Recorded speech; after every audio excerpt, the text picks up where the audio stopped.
But आज हम start करेंगे वर्क एंड एनर्जी का रिवीजन। वर्क एंड एनर्जी पहले करा हुआ है, उसी को रिवाइज करेंगे।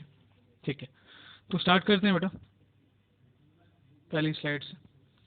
अब वर्क क्या होता है? वर्क हम फिजिक्स की बात करेंगे तो वर्क की डेफिनेशन अलग है। वैसे आपने काम किया, खाना खाया, ठीक है, तो वर्क नहीं है। फिजिक्स में अगर हम वर्क की बात करेंगे तो वर्क इज डिफरेंट। क्या है डिफरेंस उसमें, देखते हैं। When a force is applied onto an object, then that particular object displaces its position along with the direction of applied force, then it is said that work is done.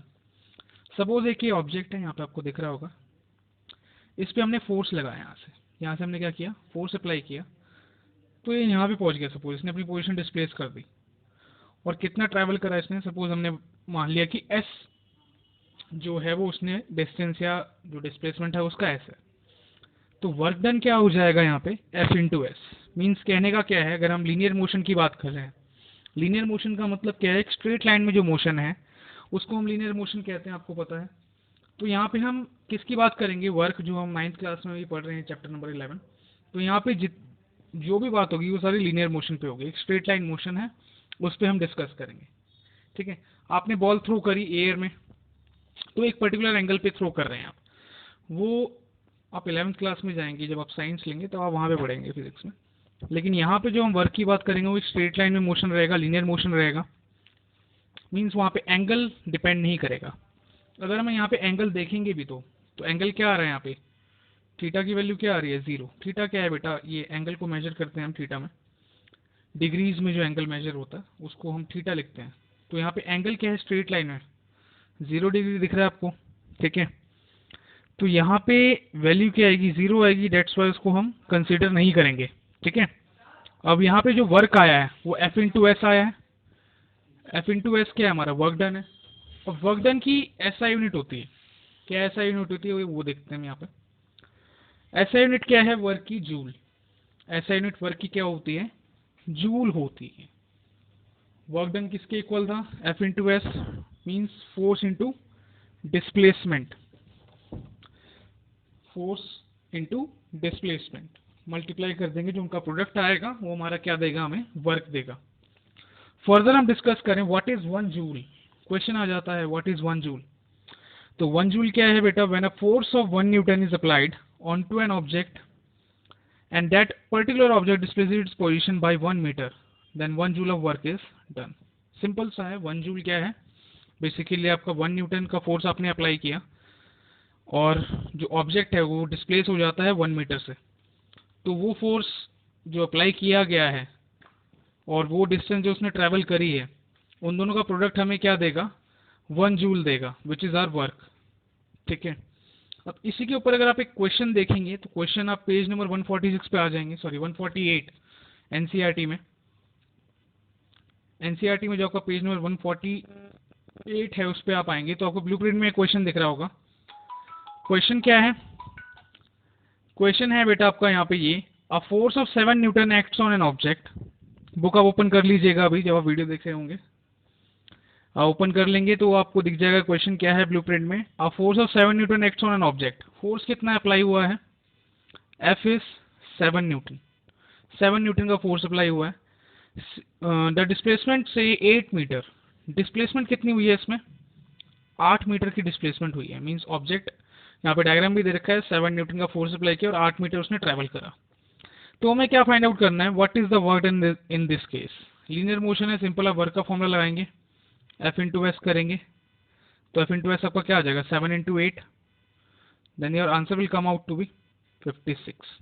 56 आपका क्या आ जाएगा, यहाँ पे answer आ जाएगा। Simple से आपने वर्क का वैल्यू, सॉरी फोर्स का वैल्यू डाला आपने फॉर्मूला में, डिस्प्लेसमेंट का वैल्यू डाला आपने 8 मीटर, 7 इंटू 8 आप करेंगे, 56 जूल्स आपका क्या आ जाएगा, आंसर आ जाएगा। What your answer comes out here, 56 joules. Okay, अब एक और न्यूमेरिकल आपका गिवन है एनसीईआरटी के अंदर ही, थोड़ा सा और आपको अच्छे से समझ में आ जाएगा। सेम आप नेक्स्ट पेज पे आ जाइए, 149, पेज नंबर 149 पे। जो एग्जांपल्स हैं उसके लिए अलग से मैं वीडियो डालूंगा आपकी न्यूमेरिकल्स की, लेकिन कुछ क्वेश्चंस देख लेते हैं जिससे आप रिलेट कर पाएं अच्छे से। पेज नंबर 149 पे आ जाइए। पेज नंबर 149 पे क्वेश्चन नंबर 4 है ब्लूप्रिंट में।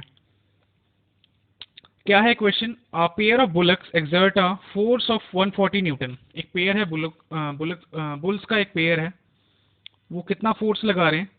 140 न्यूटन का फोर्स अप्लाई कर रहे हैं प्लो के ऊपर। जो हल होता है उसके ऊपर 140 न्यूटन का फोर्स अप्लाई किया जा रहा है उनके द्वारा।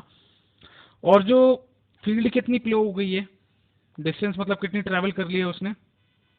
15 मीटर की डिस्टेंस उसने ट्रैवल करी है। ठीक है, हमें क्या कह रहा है? How much work is done in ploughing the field. तो वर्क आप निकालेंगे यहाँ पे, force into displacement means 140 multiplied by 15। तो आपका आंसर यहाँ पे कितना आ जाएगा? 2100 जूल्स आ जाएगा आंसर।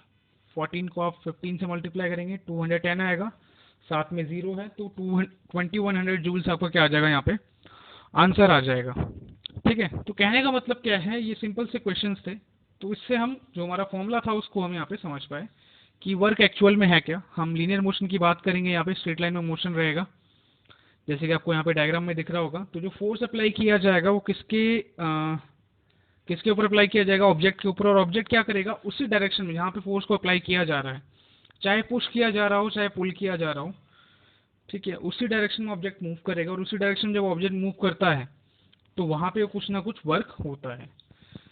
अब एक डाउट आता है मन में, क्या डाउट आता है? डाउट ये आता है कि सर अगर ऊपर ले गए ऑब्जेक्ट को या नीचे ले आए तो क्या कुछ वर्क डन होगा? हाँ जी बिल्कुल होगा, work done will be there. कुछ अमाउंट रहेगा जो वहां पे वर्क हुआ होगा। मीन जिस हाइट पे आप लेके गए, कुछ हाइट होगी जहाँ पे आप उस ऑब्जेक्ट को लेके गए, और कुछ हाइट वो भी होगी कि जब अब आप ऑब्जेक्ट को नीचे लेके आए। मीन्स एक हाइट पे आप ऑब्जेक्ट को ऊपर लेके गए और एक हाइट वो है जहाँ से आप ऑब्जेक्ट को नीचे लेके आए। तो उसने कुछ ना कुछ ट्रैवल करा है उस ऑब्जेक्ट ने, और फोर्स भी अप्लाई किया होगा आपने, बिना फोर्स अप्लाई किए नहीं होगा। ठीक है, तो वर्क वहां पे भी होगा। क्लियर? आ रही बात समझ में? नहीं आ रही? मीन्स सपोज अगर हम एक चीज हम बात करें कि एक कोई पॉटर है, कूली जो होता है जो लगेज उठाता है, तो लगेज उठा के वो सिर्फ खड़ा हुआ है, मीन्स लगेज उसके सर के ऊपर है, क्या वो कुछ वर्क कर रहा है? देखो वहां पे वर्क उसका क्या आएगा? जीरो आएगा। फिजिक्स की टर्म्स में बात करेंगे तो वर्क क्या हो जाएगा? उसका जीरो हो जाएगा। लेकिन वो काम कर रहा है, वैसे काम कर रहा है, आप एक्चुअल में देखेंगे नॉर्मली तो वर्क कर रहा है भाई, खड़ा है वो लगेज लेके, कुछ ना कुछ काम कर रहा है वो। लेकिन फिजिक्स की जब आप बात करेंगे, उसने कोई डिस्टेंस ट्रेवल नहीं करी ना। अगर वो डिस्टेंस ट्रेवल करता, वहां पे डिस्टेंस की कुछ वैल्यू होती, तब उसका कुछ वर्क डन कहा जाता। लेकिन वहां पे उसने डिस्टेंस ट्रेवल नहीं करी। डिस्टेंस वहां पे उसकी क्या है? जो एस की वैल्यू है वहां पे वो क्या है? 0 मीटर है। तो 0 मीटर पे कोई वर्क डन नहीं करा उसने। क्लियर? इतना समझ में आ गया होगा कि वर्क डन एक्चुअल में है क्या। उसके ऊपर हमने क्वेश्चंस भी देख लिए कुछ, तो अच्छे से क्लियर हो गया होगा। अब हम फर्दर बात करें एनर्जी के ऊपर, हम आते हैं एनर्जी, जो हमारा अगला कॉन्सेप्ट है जो हमें करना है यहाँ पे। अब एनर्जी क्या है? एनर्जी बेसिकली है क्या? एनर्जी समझते हैं। एनर्जी को हम हिंदी में ऊर्जा कहते हैं। अब जो एनर्जी के डिफरेंट फॉर्म्स हैं, आपने मैकेनिकल एनर्जी पढ़ा होगा, इलेक्ट्रिकल एनर्जी आपने देखा होगा, सुना होगा, solar energy, tidal energy, wind energy. इसी तरीके से काइनेटिक एनर्जी भी होता है, पोटेंशियल एनर्जी भी होता है। यहाँ पे जो हम डिस्कस करेंगे, दो टाइप्स ऑफ एनर्जी हम यहाँ पे स्टडी करने वाले हैं, which is kinetic energy and potential energy. Kinetic energy को हम समझेंगे पहले, उसके बाद हम किसको समझेंगे? पोटेंशियल एनर्जी को समझेंगे। दोनों के ऊपर बेस्ड न्यूमेरिकल्स भी आपकी बुक में, वो भी हम स्टडी करेंगे। सबसे पहले लेकिन एनर्जी को हम समझते हैं। एनर्जी जो है एक लॉ पे डिपेंड करती है। वो लॉ क्या है आपका बेटा? Law of conservation of energy, जिस पे एनर्जी क्या करती है? बेसिकली रिलाई करती है। अब उस लॉ के अकॉर्डिंग क्या मतलब है, या जो वो लॉ है वो क्या कहता है हमें? वो लॉ कहता है कि आप नोट कर सकते हैं, वो लॉ क्या कहता है? That energy can neither be created nor be destroyed. Energy को ना तो हम क्रिएट कर सकते हैं ना ही डिस्ट्रॉय कर सकते हैं, but it can be transformed from one form to another. लेकिन हम उसे क्या कर सकते हैं? ट्रांसफॉर्म कर सकते हैं एक फॉर्म से दूसरे फॉर्म में। ठीक है, हम क्या कर सकते हैं? उसे ट्रांसफॉर्म कर सकते हैं एक फॉर्म से दूसरे फॉर्म में। हम क्या कर सकते हैं? उसको कन्वर्ट कर सकते हैं, मीन्स कन्वर्जन किया जा सकता है। सपोज आपने एक स्विच ऑन करा फैन ऑन करने के लिए या ट्यूबलाइट ऑन करने के लिए, तो क्या हुआ? जब आपने स्विच ऑन किया तो आपने यहाँ पे मैकेनिकल वर्क करा, मीन्स मैकेनिकल एनर्जी आपने अप्लाई की है। मैकेनिकल एनर्जी आपकी किस में कन्वर्ट होगी? इलेक्ट्रिकल एनर्जी में कन्वर्ट होगी। Electrical energy means electricity supply हुई, तब जाके क्या हुआ? वो बल्ब ग्लो करने लग गया। ग्लो करेगा तो बल्ब वहां पे क्या आ जाएगी? लाइट एनर्जी आ जाएगी। देन कुछ टाइम के बाद ये लाइट एनर्जी किस में कन्वर्ट होना चालू हो जाएगी, हीट एनर्जी में। हीट एनर्जी में कैसे, वो बल्ब थोड़ी देर बाद गर्म होने लग जाएगा, ठीक है। फिर ये एनर्जी क्या हो जाएगी, ट्रांसफर होती रहेगी अलग अलग फॉर्म्स में। फिर एक टाइम ऐसा आएगा कि हम उस एनर्जी को ऑब्जर्व नहीं कर पाएंगे। एनर्जी रहेगी लेकिन वो ऑब्जर्व नहीं हो पाएगी, वहां पे कन्वर्जन चल रहा होगा, या फिर ये हीट एनर्जी दोबारा लाइट एनर्जी ये ट्रांसफर होता रहेगा, ठीक है ना। क्लियर है, ये चीज समझ में आ गई होगी कि law of conservation of energy हमें क्या कहता है। वो ये कहता है कि एनर्जी को ना तो आप क्रिएट कर सकते हैं ना ही डिस्ट्रॉय कर सकते हैं, बट आप यहाँ पे क्या एक चीज अप्लाई कर सकते हैं कि जो ट्रांसफर है एनर्जी का वो यहाँ पे हो सकता है, जो कन्वर्जन है वो यहाँ पे हो सकता है। मीन्स एनर्जी जो कन्वर्ट हो सकती है एक फॉर्म से दूसरे फॉर्म में, वो हम यहाँ पे डिफरेंस देख सकते हैं, ठीक है। अब आगे हम बात करते हैं काइनेटिक एनर्जी की। What is kinetic energy. तो काइनेटिक एनर्जी क्या है, यहाँ पे लिखा हुआ है the energy possessed by an object due to virtue of its motion is known as kinetic energy. तो काइनेटिक एनर्जी क्या है, ये वो एनर्जी है जो किसी भी पर्टिकुलर ऑब्जेक्ट के मोशन की वजह से जो क्रिएट हो रही है, उसकी मूवमेंट की वजह से जो एनर्जी पोजेस हो रही है वो हमारी क्या है, kinetic energy. Suppose fan move कर रहा है आपका, रोटेट कर रहा है, तो वो भी क्या कर रहा है, काइनेटिक एनर्जी पोजेस कर रहा है। आप रनिंग कर रहे हैं, आप दौड़ रहे हैं, आप चल रहे हैं, तो आपकी भी क्या है, कुछ ना कुछ काइनेटिक एनर्जी होगी वहां पे, ठीक है। तो काइनेटिक एनर्जी है किस वजह से, due to the object's motion. हम ये कह सकते हैं कि ऑब्जेक्ट जो मूव कर रहा है वो क्या प्रोड्यूस करता है, काइनेटिक एनर्जी प्रोड्यूस करता है। क्लियर, मूवमेंट होगी तो काइनेटिक एनर्जी होगी, मूवमेंट नहीं होगी तो काइनेटिक एनर्जी नहीं होगी। मतलब हम ये कह सकते हैं अगर कोई ऑब्जेक्ट मूव नहीं कर रहा तो उसकी काइनेटिक एनर्जी क्या है, उसकी काइनेटिक एनर्जी क्या है, जीरो है। उस पर्टिकुलर ऑब्जेक्ट की काइनेटिक एनर्जी क्या है बेटा, जीरो है, because it is not having any movement. उसकी कोई वेलोसिटी ही नहीं है, ठीक है ना, उसकी कोई वेलोसिटी नहीं है, कोई डिस्टेंस ट्रेवल नहीं कर रहा हो विद रिस्पेक्ट टू टाइम, उसकी जो डिस्प्लेसमेंट है कुछ नहीं है, तो that's why it's kinetic energy is also zero. Kinetic energy का यहाँ पे फॉर्मूला दिख रहा होगा आपको, हाफ mv², जहां पे मास क्या है आपका, where mass m stands for mass, v stands for velocity. ऐसा यूनिट क्या होती है काइनेटिक एनर्जी की, जूल्स, जे से डिनोट करते हैं। जैसे वर्क की आपकी ऐसा यूनिट आपने देखी थी, वर्क की ऐसा यूनिट क्या थी, जूल्स थी। तो वैसे ही काइनेटिक एनर्जी की भी ऐसा यूनिट क्या होती है बेटा, जूल्स होती है, जिसको हम जे से डिनोट करते हैं, ठीक है। तो अभी तक हमने क्या देखा, एक बार उसको ब्रीफ कर लेते हैं फटाफट से। वर्क क्या आपका, फोर्स अप्लाइड, किसी भी ऑब्जेक्ट पे आपने फोर्स अप्लाई किया और उसने कुछ अपनी पोजीशन में डिस्प्लेसमेंट लाया, मींस कुछ डिस्टेंस ट्रेवल करी, तो वो हमारा क्या है, वर्क है। W = F × S। आगे मैंने क्या बताया आपको, ऐसा यूनिट क्या है वर्क की, जूल्स है, जे से डिनोट करते हैं। भी हमने काइनेटिक एनर्जी का देखा तो एनर्जी जो भी है उसकी ऐसा यूनिट जूल्स रहेगी। हम ऐसा यूनिट वर्क की बात कर रहे हैं तो वर्क की भी ऐसा यूनिट क्या होती है, जूल्स होती है। 1 जूल क्या है, जब आप फोर्स अप्लाई करेंगे किसी भी ऑब्जेक्ट पे, 1 न्यूटन का जब आप फोर्स अप्लाई कर रहे हैं किसी भी ऑब्जेक्ट के ऊपर, तो क्या होगा, वो डिस्प्लेस करेगा अपनी पोजीशन बाय 1 मीटर। सपोज अगर ऐसा होता है आपने 1 न्यूटन का फोर्स अप्लाई किया किसी ऑब्जेक्ट पर, या किसी ने भी किसी ऑब्जेक्ट पे फोर्स अप्लाई किया 1 न्यूटन का, और वो 1 मीटर ही ट्रेवल करा, तो वहां पे जो वर्क हो जाएगा वो 1 जूल हो जाएगा। That means 1 joule, 1 J = 1 newton multiplied by 1 metre, which is your 1 joule. Okay, अब आगे आ जाते हैं हम काइनेटिक एनर्जी पे। अभी जो फॉर्मूला आया है ये आया कहाँ से, इसको समझते हैं। ये फॉर्मूला किस तरीके से आया, इसकी हम डेरिवेशन देखेंगे यहाँ पे। तो सपोज कर लेते हैं यहाँ पे एक ये ऑब्जेक्ट है, यहाँ पे ऑब्जेक्ट है, इसका मास क्या है, m है, इसके ऊपर हमने क्या लगाया, फोर्स लगाया। अभी ये रेस्ट पे है, हम क्या सपोज करके चलेंगे, यहाँ पे ऑब्जेक्ट क्या है, इट इज एट रेस्ट। ये ऑब्जेक्ट क्या है, रेस्ट पे है। इसने क्या किया, कुछ डिस्टेंस ट्रेवल करी। कब ट्रेवल करी डिस्टेंस, जब इस पे हमने फोर्स अप्लाई किया। यहां से क्या किया गया, इसके ऊपर फोर्स अप्लाई किया गया और इसने कुछ डिस्टेंस ट्रेवल करी, जिसको हम s से डिनोट करेंगे, और वो सपोज यहाँ पे पहुंच गया, ठीक है। अब मूव करता जा रहा है, फोर्स अप्लाई कर रहे हैं, तो कुछ उसकी फाइनल वेलोसिटी है, कुछ उसकी वेलोसिटी v है, जो यहाँ पे हमें देखने को मिलेगी, ठीक है। पहली चीज हमें क्या क्लियर होगी कि ऑब्जेक्ट रेस्ट पे था, उसके ऊपर फोर्स अप्लाई किया गया। यहाँ से क्या अप्लाई किया गया, फोर्स अप्लाई किया गया। लीनियर मोशन आपको दिख रहा है, स्ट्रेट लाइन में मोशन है, तो फोर्स अप्लाई किया गया और वो फोर्स के डायरेक्शन में आगे फर्दर मूव करने लग गया, ठीक है। तो यहाँ पे जो लिखा हुआ है वो क्या लिखा हुआ है, let an object of mass m is starting from rest. तो रेस्ट से स्टार्ट कर रहा है, तो मतलब क्या है, that means its initial velocity is 0। Rest आपको मैंने बताया था कि रेस्ट जब भी आपको दिखेगा तो आपके माइंड में क्या क्लिक करना चाहिए कि इसकी इनिशियल वेलोसिटी क्या है, 0 है ना। अब आगे आफ्टर सम टाइम, कुछ समय के बाद, after some time t, it changes its velocity to v due to application of force. किस वजह से? Application of force. Force apply हुआ तभी वो रेस्ट से स्टार्ट कर रहा है और तभी उसकी वेलोसिटी क्या हो रही है बेटा, v हो रही है। यहाँ पे एक चीज ऐड कर लेना, and it travels a distance s। Distance s travel कर रहा है, जो आपको यहाँ पे दिख रही होगी, तो उसने डिस्टेंस भी ट्रेवल करी s। देन आपका वर्क डन यहाँ पे क्या हो जाएगा, वर्क डन आपका हो जाएगा force into displacement which is F into S. F into S आपको दिख रहा होगा, work W is equals to F into S, यहाँ पे हमने डिनोट कर रखा है इसे। अब आप F की जगह आप क्या लिख सकते हैं, M इंटू ए लिख सकते हैं। मास इंटू एक्सेलरेशन, फोर्स का फॉर्मूला होता है ना मास इंटू एक्सेलरेशन, तो वहां पे आपने क्या लिख दिया, M इंटू ए लिख दिया, ठीक है।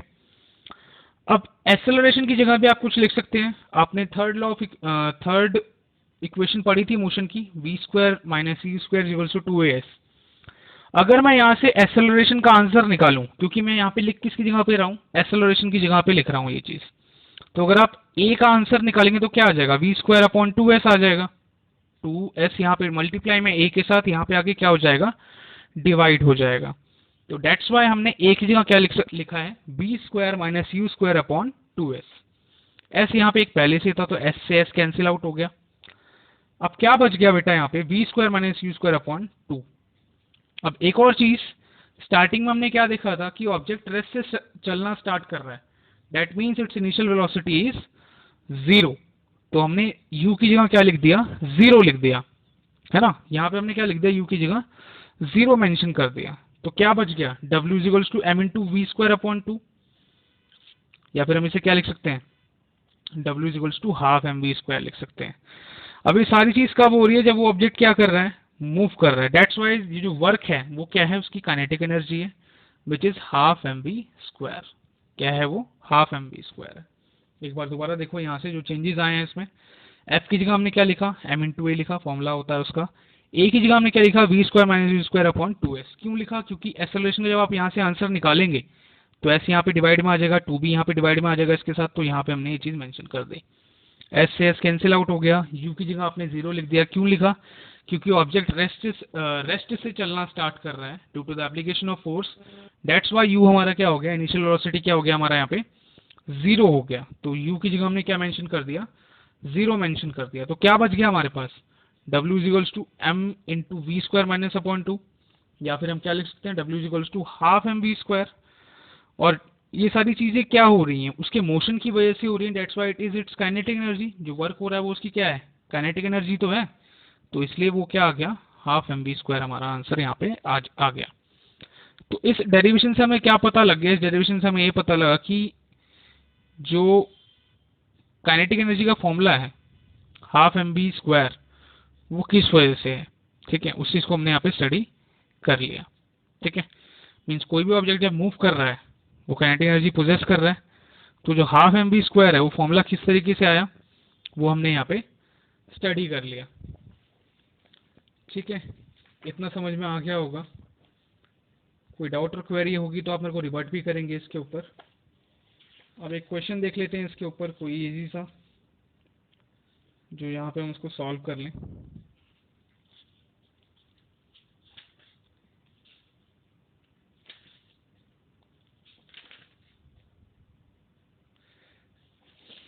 एग्जाम्पल नंबर आपको यहाँ पे 11.3 दिख रहा होगा, एनसीईआरटी आप ओपन करेंगे तो एग्जाम्पल नंबर 11.3 आप देखेंगे, पेज नंबर 151 पे है। इसमें क्या बोल रहा है, an object of mass 15 kg is moving with a uniform velocity of 4 metre पर सेकेंड। एक ऑब्जेक्ट है जिसका मास कितना है, 15 kg है, 15 किलो उसका मास है, और वो एक यूनिफॉर्म वेलोसिटी से मूव कर रहा है। वो वेलोसिटी क्या है, 4 मीटर पर सेकेंड उसकी वेलोसिटी है। तो हमें क्या बोला है कि काइनेटिक एनर्जी निकालो उसकी, ठीक है। क्या निकालना है, काइनेटिक एनर्जी निकालना है। तो काइनेटिक एनर्जी का फॉर्मूला हमें पता है क्या होता है, हाफ एम बी स्क्वायर, यही होता है हाफ एम बी स्क्वायर, है ना। हाफ एम बी स्क्वायर ही तो होता है फॉर्मूला उसका। तो हाफ एम बी स्क्वायर जब आप पुट करेंगे तो क्या हो जाएगा, हाफ मास कितना है 15 kg है तो 15 मल्टीप्लाई में, और वेलोसिटी कितनी थी 4 थी, तो 4 का क्या हो गया स्क्वायर हो गया। क्या आंसर आ जाएगा 15/2 इंटू 16। तो 16 तो कट गया 2 से, यहाँ पे 16 कट गया, कितना बच गया 8 बच गया। 15 इंटू 8 कर देंगे आप, तो 15 इंटू 8 जब आप करेंगे तो आपका आंसर कितना आ जाएगा यहाँ पे 120 आ जाएगा ना। 15 8 से कितना होता है 120 होता है, तो आपका आंसर कितना आ गया 120 जूल्स आ गया। ठीक है, तो काइनेटिक एनर्जी के ऊपर हमने एक न्यूमेरिकल भी देख लिया है। एक क्वेश्चन आपको अगला दिख रहा होगा इसी पेज पे 11.4 एग्जाम्पल नंबर, वो आप ट्राई करेंगे क्वेश्चन को। क्वेश्चन में एक बार आपको समझा देता हूँ यहाँ पे क्या है इस क्वेश्चन में, पढ़िए आप इस क्वेश्चन को। क्वेश्चन में क्या कह रहा है, what is the work to be done to increase the velocity of a car.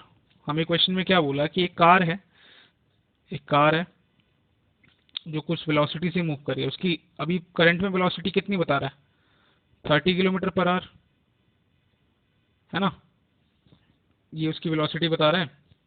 अब कह रहा है उसको कितना काम करना पड़ेगा अगर उसको अपनी वेलोसिटी 60 किलोमीटर पर आवर करनी है। तो अगर उसको अपनी वेलोसिटी 60 किलोमीटर पर आवर करनी है, 30 पे चल रहा है, 30 से कितना करना है 60 करना है, तो उस कार को कितना वर्क करना पड़ेगा अगर उसका मास कितना है, the mass of the car is 1500 kg। अब यहाँ पे दो चीजें आप कर सकते हैं। पहली चीज क्या कर सकते हैं, वेलोसिटी आप चेंज करेंगे मीटर पर सेकंड में, सिंपल आपको बताया हुआ 5/18 से मल्टीप्लाई कर देंगे दोनों को। मास आपको दे रखा है 1500 kg, ठीक है। तो आप पहले इसकी क्या निकालेंगे, इनिशियल काइनेटिक एनर्जी निकालेंगे। इनिशियल वेलोसिटी ये है, फाइनल वेलोसिटी ये है, तो पहले क्या निकलेगी इसकी इनिशियल काइनेटिक एनर्जी निकलेगी। आप क्या करेंगे, वेलोसिटी को ये लेंगे 30 किलोमीटर पर आवर और जो मास है 1500 kg, सॉल्व करेंगे, आपकी काइनेटिक एनर्जी आएगी इनिशियल वाली। फिर आप यहाँ पे क्या करेंगे, फाइनल काइनेटिक एनर्जी निकालेंगे, जिसमें हम क्या लेंगे, फाइनल वेलोसिटी को लेंगे। फाइनल वेलोसिटी कितनी है कार की 60 किलोमीटर पर आवर। तो अब क्या पूछा उसने कि वर्क कितना करा है कार ने 30 से 60 पहुंचने के लिए, उसने वर्क कितना करा। तो आप क्या करेंगे, जो फाइनल काइनेटिक एनर्जी आएगी उसको इनिशियल से क्या कर देंगे, डिडक्ट कर देंगे, तो आपका क्या आ जाएगा, आंसर आ जाएगा। यहाँ पे क्या किया, जो कार की इनिशियल वेलोसिटी थी उससे क्या निकाला, इनिशियल काइनेटिक एनर्जी को निकाला, और जो फाइनल वेलोसिटी थी जहां पे वो रीच कर गया, मीन 60 किलोमीटर पर आवर की वेलोसिटी पे जो वो पहुंच गया है, वहां पे आप क्या करेंगे, फाइनल काइनेटिक एनर्जी निकालेंगे और दोनों को डिडक्ट कर देंगे, सब्ट्रैक्ट कर देंगे। मीन्स आपको फाइनल ई के में से, मतलब फाइनल काइनेटिक एनर्जी में से आपको किसको माइनस करना है, इनिशियल काइनेटिक एनर्जी को माइनस करना है। तो आपका आंसर यहाँ पे आ जाएगा। ठीक है, ईमानदारी से सॉल्व करना, बिना सॉल्यूशन को देखें, ठीक है, वो ज्यादा सही पड़ेगा आप लोगों के लिए, क्योंकि आप सॉल्यूशन देख लेंगे पेपर में आपको सॉल्यूशन नहीं मिलेगा ना बट एग्जाम में, दैट इज द रीजन। ठीक है ना, मैंने आपको समझा दिया क्या है क्वेश्चन में। क्वेश्चन में डिमांड क्या कर रहा है, क्वेश्चन में क्या कह रहा है कि भाई 30 किलोमीटर पर आवर की वेलोसिटी से मूव कर रहा था, 60 किलोमीटर पर आवर की वेलोसिटी पे पहुंच गया, मास कितना है 1500 kg। सिंपल सा उसने पूछा कि भाई उसने कितना वर्क करा 30 से 60 पहुंचने के लिए, उसने कितना कार्य करा, कितना वर्क किया, वो आप यहाँ पे इजीली क्या कर देंगे, फाइंड आउट कर लेंगे। फाइनल काइनेटिक एनर्जी निकालेंगे, इनिशियल निकालेंगे, दोनों को सब्ट्रैक्ट कर देंगे और आपका आंसर आ जाएगा। एक क्वेश्चन आप ये वाला करेंगे और एक क्वेश्चन करेंगे 158 पेज नंबर पे। 150 पेज नंबर पे आपको क्वेश्चन नंबर 4 दिख रहा होगा। क्वेश्चन नंबर 4 में क्या कह रहा है, certain force acting on an object of mass 20 kg। Question क्या लिखा हुआ है, certain force acting on a 20 kg mass changes its velocity from 5 meter per second to 2 meter per second. Calculate the work done. Work done by the force, की work जो force है उसने कितना work किया है यहाँ पे, ठीक है, वो आपको फाइंड आउट करना है। मीन सपोज ये ऑब्जेक्ट है, इसका मास कितना बताया इसने 20 kg बताया, ठीक है, ये कुछ वेलोसिटी 5 मीटर पर सेकंड की वेलोसिटी से क्या कर रहा है, मूव कर रहा है। फर्दर कहाँ मूव कर रहा है, 5 मीटर पर सेकंड की वेलोसिटी से। इसके ऊपर एक फोर्स लगाया गया, ठीक है, इसकी वेलोसिटी अब कितनी हो गई है 2 मीटर पर सेकंड हो गई है। क्या लगाया गया, एक फोर्स लगाया गया जिसकी वेलोसिटी इसकी 5 से क्या हो गई है, कम हो गई। अब यहाँ पे इनिशियल वेलोसिटी इसकी क्या हो गई 5 हो गई, फाइनल 2 हो गई, तो यहाँ पे फाइनल काइनेटिक एनर्जी निकालेंगे, यहाँ पे इनिशियल काइनेटिक एनर्जी निकालेंगे, दोनों को माइनस कर देंगे और आपका आंसर आ जाएगा यहाँ पे भी। ठीक है, तो एक क्वेश्चन आप ये भी ट्राई कर सकते हैं, ऐसे क्वेश्चन आते हैं बेटा एग्जाम में ना, तो ये क्वेश्चन आपको करने हैं। ठीक है, डेरिवेशन अगर आपको नहीं समझ में आई है तो एक बार दोबारा से देख लेते हैं हम डेरिवेशन को। तो डेरिवेशन हमने करी है, यहाँ पे डेरिवेशन को समझ लेते हैं क्या कह रहा है डेरिवेशन में। पहली चीज आपको क्या माइंड में रखनी है कि भाई एक ऑब्जेक्ट है जो रेस्ट पे है, ठीक है ना, उसके ऊपर एक फोर्स अप्लाई किया गया, उस फोर्स के एप्लीकेशन से वो मूव करने लग गया। हमें क्या माइंड में आना चाहिए कि उसके फोर्स के एप्लीकेशन से वो क्या करने लग गया, मूव करने लग गया, और उसकी वेलोसिटी कुछ हो गई v। सपोज कर लिया हमने कि उसकी वेलोसिटी v हो गई और उसने कोई डिस्टेंस भी ट्रैवल कर ली s। ठीक है, हमें क्या पता है, हमें पता है कि वर्क डन क्या होता है, फोर्स इंटू डिस्प्लेसमेंट होता है, वो लिखा हमने, F इंटू एस कर दिया। F की जगह आप m इंटू ए लिख सकते हैं, ए की जगह आप क्या लिख सकते हैं, B square minus C square upon 2s। क्यों लिख सकते हैं, क्योंकि थर्ड इक्वेशन ऑफ मोशन से आप ये चीज निकाल सकते हैं। एस से एस डिडक्ट हो गया आपका, तो क्या बच गया, W is equals to M into V square minus 0। अब U की जगह 0 की लिखा क्योंकि ऑब्जेक्ट एस से स्टार्ट कर रहा है। फिर आपकी जो वर्क की वैल्यू आ गई वो क्या आ गई, हाफ एम वी स्क्वायर आ गई।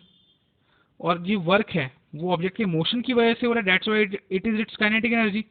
तो काइनेटिक एनर्जी कितनी आ गई इसकी, हाफ एम वी स्क्वायर आ गई। ठीक है, इतना क्लियर हो गया होगा, वर्क देख लिया हमने यहाँ पे और एक काइनेटिक एनर्जी का टॉपिक हमने स्टडी कर लिया है। बाकी इसके ऊपर और बेस्ड न्यूमेरिकल्स और पोटेंशियल एनर्जी हम फर्दर वीडियोस में करेंगे। होप करता हूँ यहाँ तक समझ में आया होगा। बाकी कोई डाउट क्वेरी तो आप मेरे को रिवर्ट करेंगे। ओके।